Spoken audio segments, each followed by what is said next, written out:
Alhamdulillah, segala puji bagi Allah. Sholawat serta salam, semoga selalu tercurah kepada baginda Nabi Muhammad, Shallallahu Alaihi Wasallam.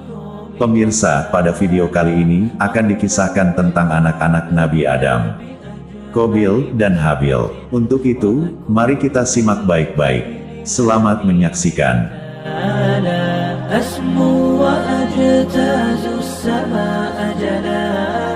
Betapa keras kehidupan dunia, bila dibandingkan dengan kehidupan di surga.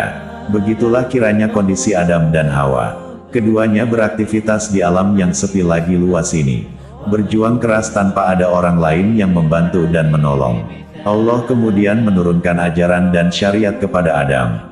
Pada waktu itu, Adam bertanya-tanya, "Aku dan Hawa hanya hidup berdua, dan tidak ada orang lain bersama kita. Lantas untuk siapa syariat dan ajaran itu ditujukan?" Adam teringat bahwa Allah pernah berjanji kepadanya, akan menjadikan anak cucunya memenuhi bumi. Untuk itu, ia menunggu-nunggu kapan ia diberi keturunan. Hawa kemudian hamil, dan betapa senang hati Adam karena ia akan menjadi seorang ayah. Sementara, Hawa mengalami kesakitan seperti yang dialami wanita hamil pada umumnya, yaitu berupa rasa letih dan nyeri. Beberapa kali ia hampir meninggal dunia, sebelum melahirkan janin yang ada di dalam kandungannya. Sampai akhirnya, saat-saat yang ditunggu-tunggu itu pun tiba. Hawa melahirkan anak yang dikandungnya. Allah mengaruniakan kepadanya anak kembar, laki-laki dan perempuan. Adam menatap lekat kedua anaknya, ia kemudian menamai yang laki-laki dengan nama Qabil, dan yang perempuan dengan nama Iklimia. Ia adalah seorang anak perempuan yang cantik dan mempesona. Siapapun yang memandang wajahnya, tidak akan pernah merasa bosan melihat kecantikannya. Beberapa bulan kemudian, Hawa mengandung lagi. Berkali-kali ia kembali merasakan sakitnya mengandung, sampai datang waktu melahirkan. Anak yang ia lahirkan, lagi-lagi kembar. Laki-laki dan perempuan. Yang laki-laki dinamai Habil, dan yang perempuan Labuda. Keempat anak tersebut kemudian tumbuh bersama-sama dalam bimbingan Adam alaihi salam dan asuhan ibunda yang begitu penyayang, Hawa. Iklimia, lebih cantik dan lebih aktif daripada Labuda. Namun, hal itu sama sekali tidak mengusik Adam dalam mencintai semua anak-anaknya dengan sama rata tanpa pilih kasih.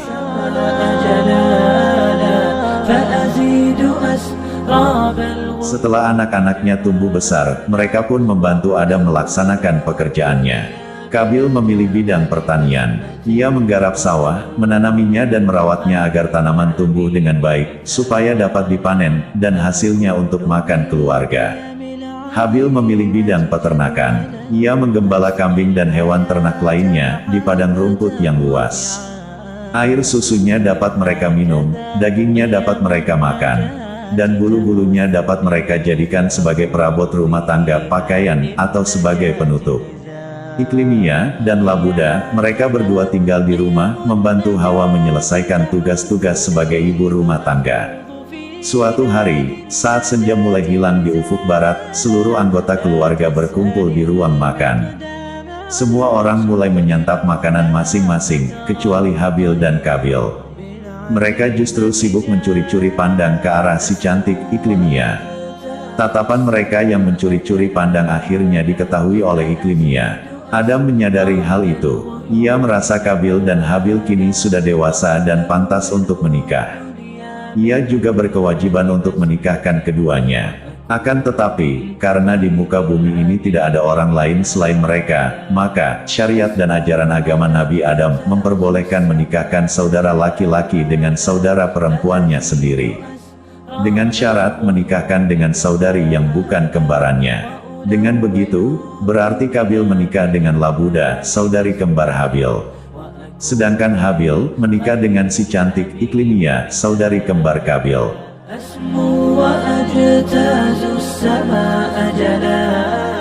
Adam berniat menyampaikan rencana pernikahan itu kepada kedua putranya setelah selesai makan. Setelah Adam dan anak-anak selesai makan, ia berkata, sembari tersenyum pada keduanya, Sudah tiba waktunya kami melihat anak-anakku bersama cucu-cucuku. Untuk itu, menikahlah kalian berdua, wahai Kabil dan Habil. Mendengar ucapan Adam, keduanya pun merasa senang. Di lain pihak, kedua anak perempuan Adam tersipu malu, hingga wajah keduanya merona. Adam kemudian melanjutkan perkataannya. Kabil, menikahlah kamu dengan Labuda. Dan Habil, menikahlah kamu dengan Iklimia. Semua yang hadir saat itu pun bersuka cita, kecuali Kabil, yang berteriak marah. Tidak, Habil tidak akan menikah dengan Iklimia. Iklimia itu punyaku, dan aku lebih berhak menikahinya daripada Habil. Adam lalu menenangkan puteranya yang marah. Ia berkata, Kabil, sesungguhnya Allah telah mengharamkan Iklimia atas kamu. Iklimia hanya boleh dinikahi oleh Habil. Untuk itu, taatilah perintahnya. Kabil berkata, tidak, aku hanya akan menuruti diriku sendiri. Iklimia buat Kabil, bukan buat Habil. Kabil harus menikah dengan Labuda. Itulah yang membuat Kabil merasakan ada api berkobar dalam dada dan hatinya. Ia kemudian memandang Iklimia, yang saat itu terlihat jauh lebih cantik daripada biasanya. Ia seperti mentari yang menyinari gelapnya malam.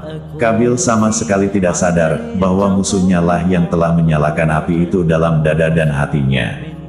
Ya, dia adalah setan. Kabil keluar rumah dengan memendam amarah yang menyesakkan dada. Ia berjalan dengan kepala tertunduk.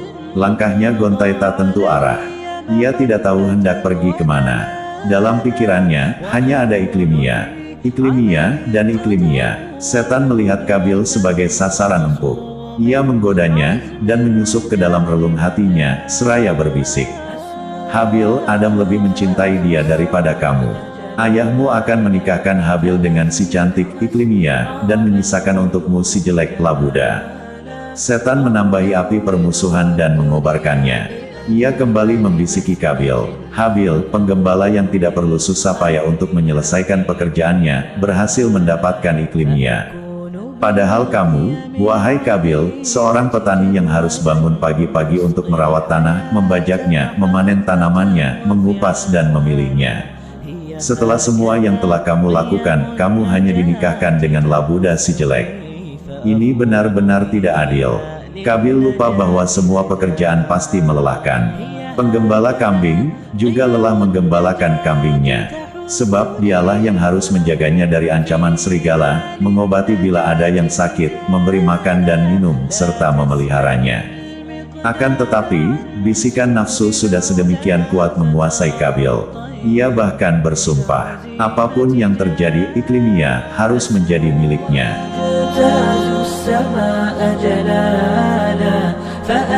Kabil kembali ke rumah, dan mendapati kedua orang tuanya terjaga dengan wajah yang dipenuhi roman kesedihan. Sungguh, setan telah memengaruhi anaknya. Padahal Adam sama-sama mencintai Kabil dan Habil, tanpa membedakan satu sama lain. Adam berkata, hai Kabil, persembahkan kurban atau apapun dari hasil tanamanmu untuk Allah Ta'ala. Habil juga akan mempersembahkan hewan kurban, dari kambing yang ia gembalakan. Siapapun yang diterima persembahannya, ia yang berhak menjadi suami Iklimia. Keduanya menerima ide itu, dan bersiap-siap untuk mempersembahkan kurban masing-masing kepada Allah Ta'ala. Adapun Adam, karena waktu ibadah haji telah tiba, ia pun pergi ke Ka'bah untuk melaksanakan tawaf di sana. Ia meninggalkan negeri India menuju Mekah ketika dua bersaudara tersebut, Kabil dan Habil, menyiapkan diri masing-masing untuk mempersembahkan kurban untuk Allah Ta'ala. Adapun, tanda-tanda Allah menerima kurban seseorang, ialah kurban tersebut dilahap oleh api berwarna putih yang turun dari langit.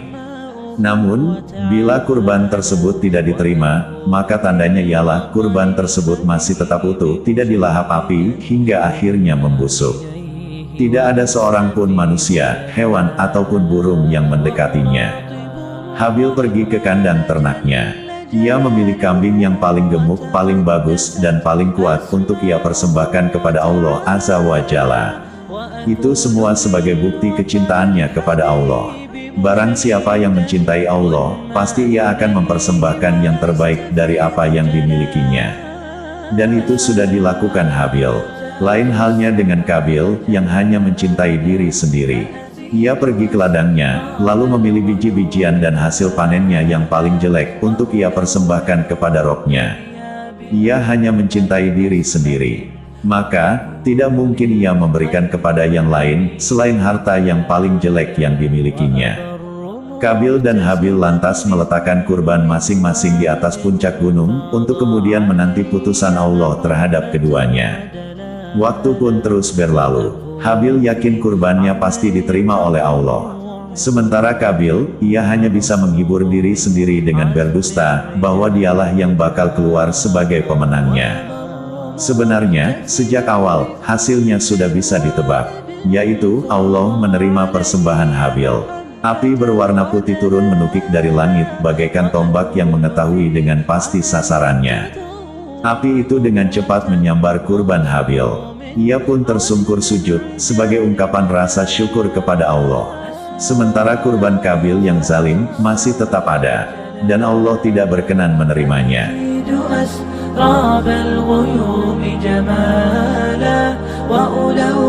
Setan pun segera mendatangi Kabil dari arah depan, belakang, kanan, kiri, dan dari hadapannya. Ia berteriak, "Iklimia sudah terlepas dari tanganmu. Adam telah berdoa kepada Robnya, memohon agar berkenan menerima kurban Habil, dan meninggalkanmu sendirian. Untuk itu, lakukanlah sesuatu." Seketika itu pula, Kabil berteriak di muka Habil, "Sungguh, aku pasti akan membunuhmu." Habil menjawab ancaman saudaranya dengan tenang. "Sesungguhnya, Allah hanya menerima amal dari orang-orang yang bertakwa.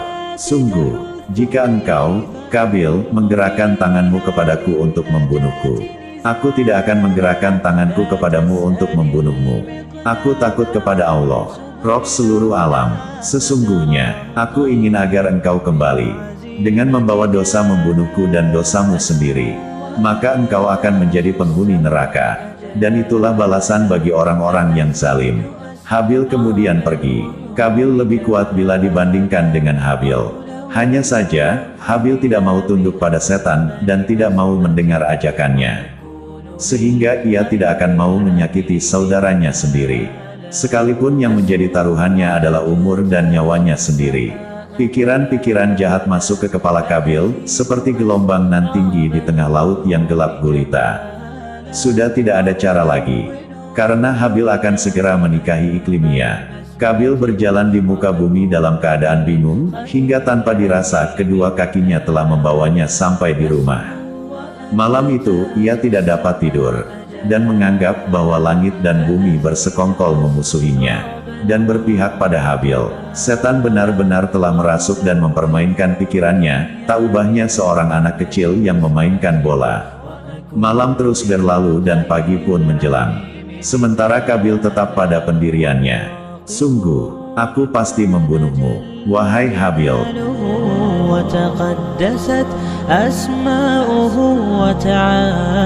Habil keluar menggembalakan kambing seperti biasa. Sementara dari kejauhan, dua mata Kabil terus mengawasi. Ketika Habil larut dalam pekerjaannya, Kabil tiba-tiba datang dari arah belakang, dengan membawa sebongkah batu besar. Kabil memukulkan batu besar itu ke kepala Habil, hingga darahnya mengucur deras dan ia pun mati seketika. Setan menyembul keluar sambil tertawa. Sungguh, setan telah berhasil memulai babak baru dalam peperangannya melawan Adam. Pertama, setan berhasil mengeluarkan Adam dari surga. Dan sekarang, setan berhasil menyaksikan anak Adam membunuh saudaranya sendiri. Kabil terpaku di depan jasad saudaranya, Habil, yang telah mati. Tanpa tahu apa yang mesti ia perbuat, ia kemudian memanggul jasad saudaranya itu. Ia terus saja berjalan sambil membawanya, dan tidak tahu apa yang harus ia lakukan. Tatkala ia merasa letih, tiba-tiba saja ia melihat dua ekor burung gagak yang sedang bertarung. Hingga salah satu dari keduanya membunuh lawannya. Tak lama, gagak yang berhasil membunuh lawannya itu pun menggali tanah, lalu menguburkan mayat gagak yang terbunuh ke dalamnya. Seketika Kabil sadar bahwa Allah telah mengirimkan dua burung gagak tersebut kepadanya untuk mengajarinya. Ia pun menangis sambil berkata, "Oh, celaka aku. Mengapa aku tidak mampu berbuat seperti burung gagak ini, sehingga aku dapat menguburkan mayat saudaraku ini?" Kabil pun bergegas menggali tanah dan meletakkan mayat saudaranya di sana. Kuburan itu merupakan kuburan pertama yang ada di muka bumi. Kuburan untuk orang yang pertama kali menjadi korban pembunuhan, dan digali oleh orang pertama yang melakukan pembunuhan. Sungguh, Kabil telah membunuh 1/6 penduduk bumi pada waktu itu. Adam kembali dari haji, dan mendapati salah satu anaknya dibunuh oleh saudaranya sendiri. Bumi mendadak tidak mau menyerap darah Habil. Tumbuh-tumbuhan mendadak mengeluarkan duri, padahal sebelumnya tidak. Dan hewan-hewan juga lari dari manusia, setelah terjadi tindak kejahatan yang sangat tercela ini. Adam menyaksikan anaknya, Kabil, membawa lari Iklimia. Adam pun menyumpahi, "Pergilah, dan semoga murka Allah menimpamu. Kemarahanku aku tujukan kepadamu, dan kepada orang-orang yang melakukan kejahatan seperti yang kamu lakukan. Dan benarlah, sungguh balasan itu selalu sesuai dengan dosa yang diperbuat." Kabil pada akhirnya juga dibunuh oleh salah seorang dari anaknya sendiri. Dan selanjutnya, setiap ada tindak pembunuhan, maka dosa pembunuhnya juga ditimpakan kepada Kabil. Sebab dialah orang yang pertama kali melakukan pembunuhan di muka bumi ini.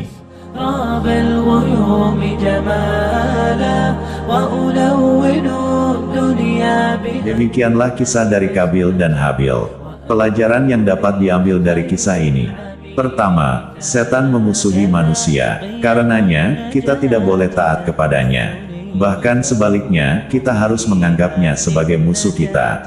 Kedua, maksiat adalah salah satu faktor yang menyebabkan Allah Ta'ala murka. Dan ketaatan akan mendatangkan rahmat Allah. Ketiga, kita harusnya menginfakkan harta yang paling baik yang kita punya untuk Allah Ta'ala.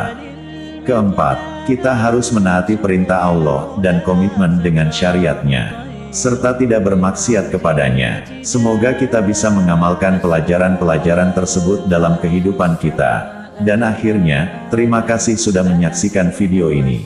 Semoga bermanfaat, dan sampai jumpa di video-video selanjutnya.